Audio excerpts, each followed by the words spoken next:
Alright, so what I'm doing now is, yeah, the best part.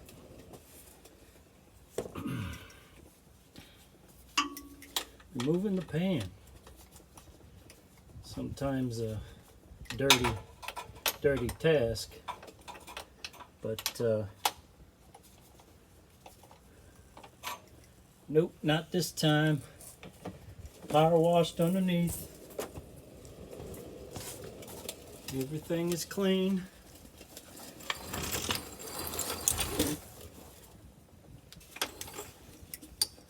And hopefully it won't splash too much. Who knows? So this has gasket sealer on it. So with a gasket, it obviously didn't work.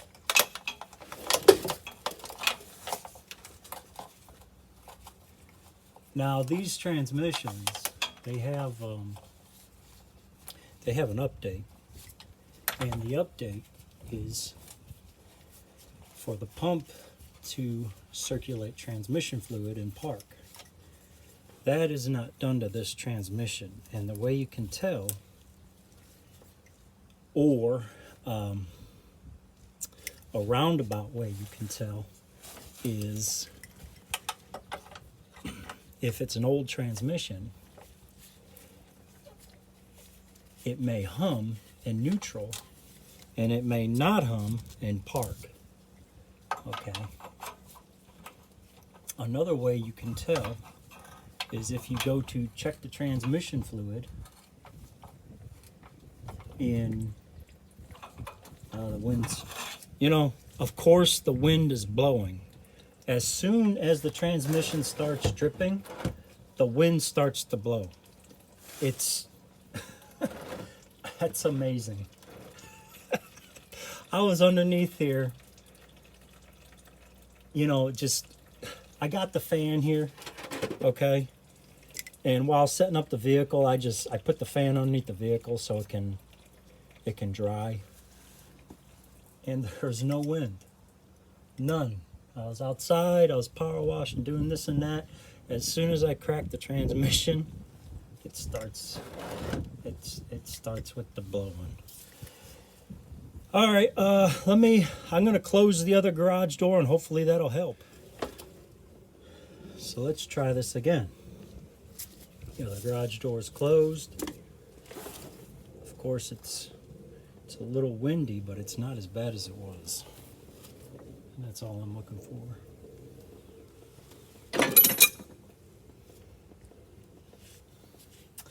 And I put the tool down and I don't know where I put it, so here we go.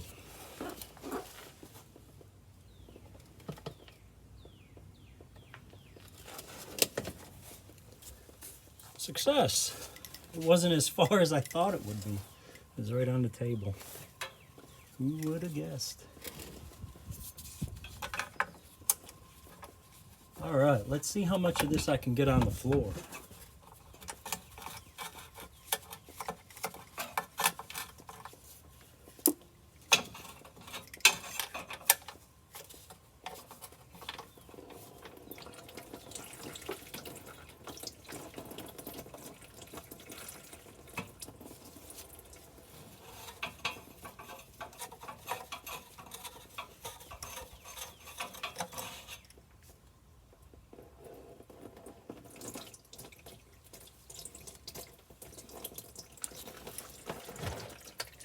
Now, if y'all weren't following before, what I've been doing is I've been using universal tractor and heavy equipment transmission fluid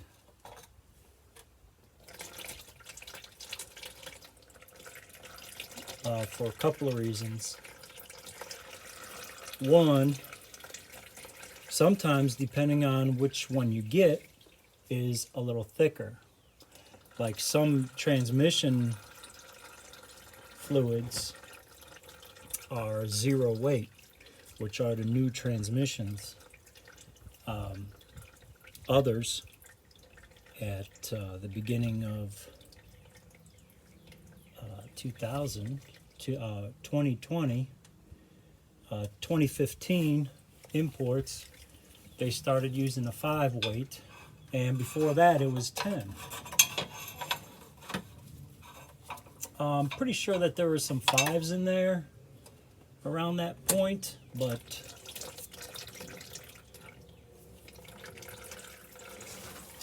I mean, I didn't really pay attention back then to what was what. I just kind of used automatic transmission fluid, and that was that. But yeah, there are different weights. Now, you can't just use a universal hydraulic fluid. And the reasons being is, even though that this is a hydraulic unit,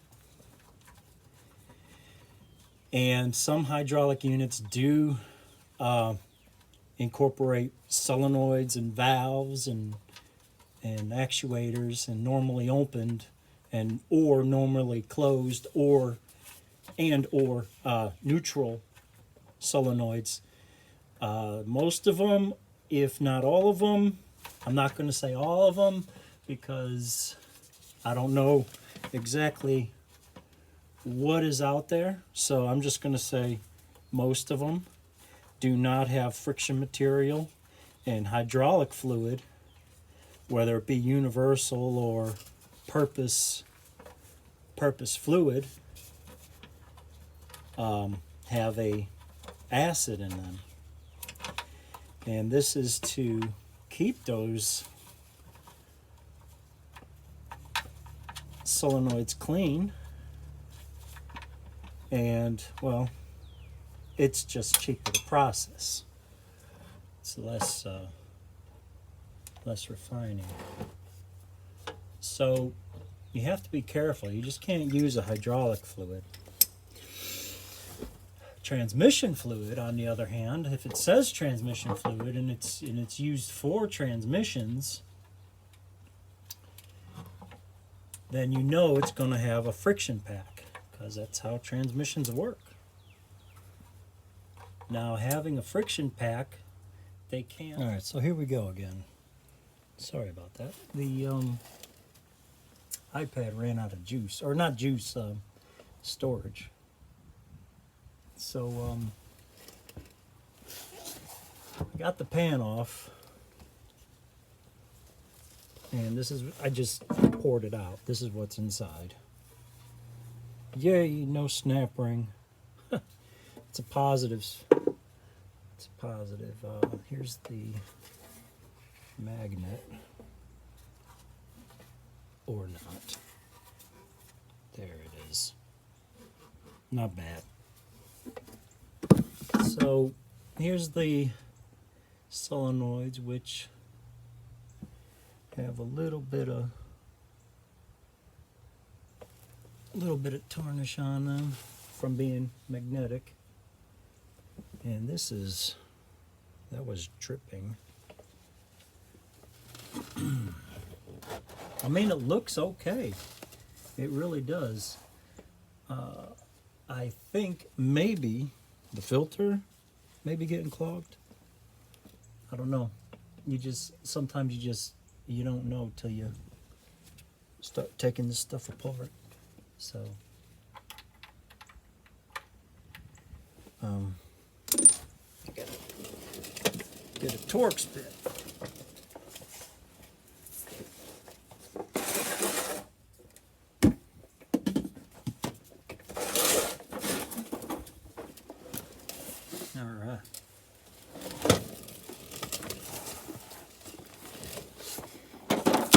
I was on my back all day yesterday working underneath this food truck. Food truck was, of course, like most food trucks, greasy, but this was a special food truck, so it had a very odorific taint to it. This was a food truck for seafood, so you can just imagine that.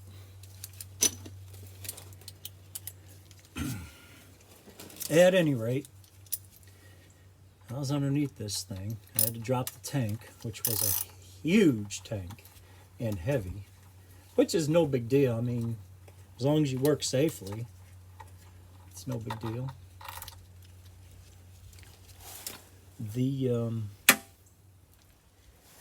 I had to find out why the standpipe, which was previously worked on,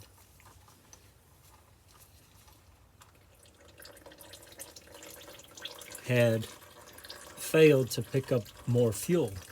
So once I got the tank down and took the sending unit out, I quickly realized that the fuel sloshing around in the tank had broken the standpipe installed by someone else. Now, not to discredit anyone else from working on it, because, you know, sometimes jobs get rushed or whatever the situation may be. May have just oversaw such a thing. The standpipe was aluminum, so you could just imagine that fuel sloshing back and forth would start to bend that pipe and, of course, break it. Now, that's what I think happened. And the person that worked on it before, he agreed. So I put a metal one in there. Now, when you do a standpipe for a generator on a vehicle, what you want to do